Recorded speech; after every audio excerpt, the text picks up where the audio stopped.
नमस्कार। मी दिलीप स्वामी, जिल्हाधिकारी तथा जिल्हा दंडाधिकारी छत्रपती संभाजीनगर। आपल्या जिल्ह्यामध्ये सर्वत्र शांतता आहे, सुव्यवस्था आहे, कुठलीही काळजी करण्याचं काही कारण नाही आहे। परंतु आपत्कालीन परिस्थितीमध्ये प्रशासन आणि जनता सर्वतोपरी तयार राहावं यासाठी शासनाने दिलेल्या निर्देशाप्रमाणे जिल्हा आपत्ती व्यवस्थापन समितीने आपल्या जिल्ह्यामध्ये काही ठिकाणी मॉक ड्रिल घेण्याचा निश्चय केलेला आहे।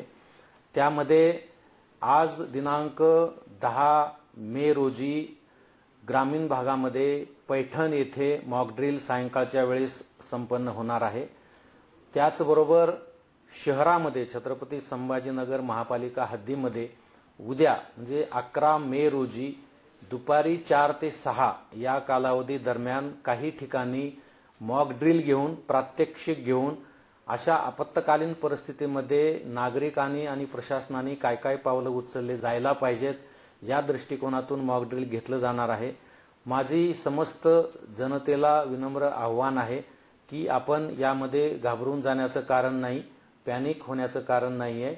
उलट पक्षी या मॉक ड्रिलच्या माध्यमातून आपणाला संकटकाळी कशा पद्धतीने रिॲक्ट करायचं आहे हे आपणाला सुद्धा शिकायला मिळणार आहे।